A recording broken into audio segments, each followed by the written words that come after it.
iba yung ano niya, iba yung amoy, kaya gagamitan ko ng luya. So let's begin. So ano na po ako ng aking lutuan dito, ng aking pan. Maglagay na ako ng cooking oil. So ang gagamitin ko pong cooking oil ay ano siya, peanut oil. Iano lang natin na gaano kadami yung ating puset. 1 kilo kasi yan, so maglagay ako ng medyo ano. So yan.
Masyadong marami ang ano, ang sauce, medyo maano na, medyo malapot na yung sauce. So ito yung gusto ko.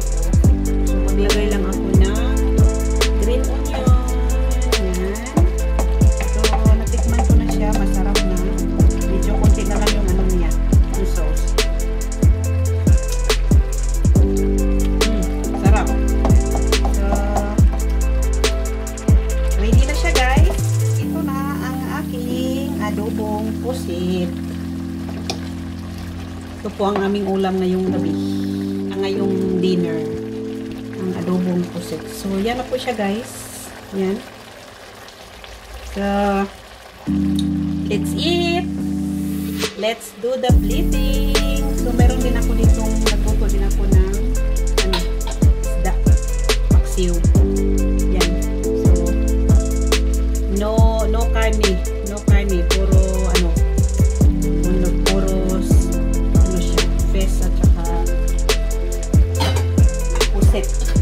Pero itong paksiw na isda, hindi kakain itong dalawang kasama ko sa bahay. Pero ito kakain sila. So, that's why nagluto ako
Das sind Octopus, das ist Squid. Octopus is Squid. Octopus is Squid. others. Squid. Octopus is others. Squid, das ist squid. Octopus daw. And it's good, Papa. Gusto niya to, guys. Mom. Nag-request niya kanina na ito daw yung kakainin. No? Sauce. Gusto niya yung sauce. Gusto niyang i-ano sa rice. Enough? Kumakain silang dalawa ng rice. Kasi nagluto ako ng pusit. Gustong-gusto kasi nila to.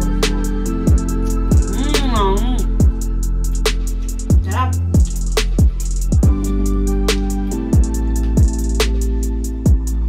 Kamay na.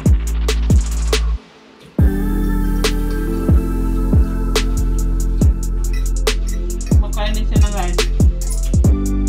Yung maliliit kain ng rice. Pero yung rice niya nilagyan niya ng ano, yung tawag nito, samurai. Yan. Pag kumakain din siya ng rice, lagyan niya nito.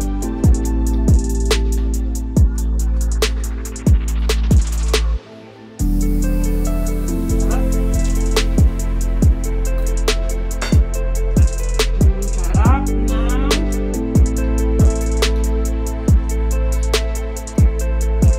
lubong pusit.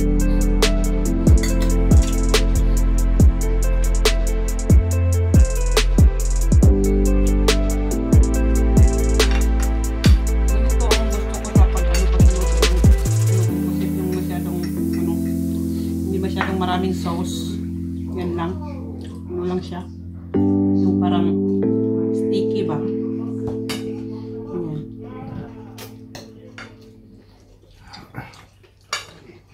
Kaya, pag magluto ako ng ganito, like, paksiw, isda, lagyan ko siya ng luya.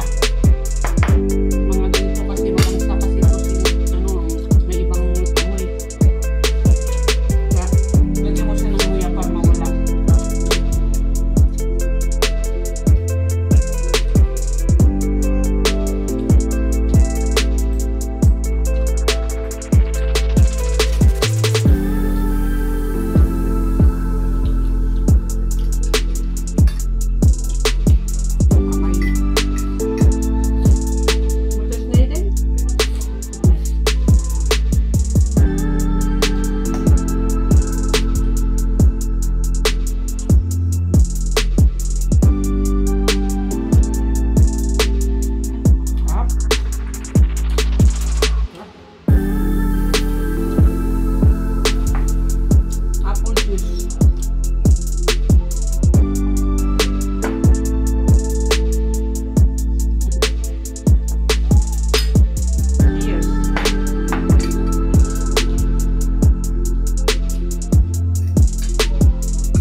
Guys, thank you for watching. Bye-bye. Nagalis na si Colette. Bye-bye, Papa. Bye-bye.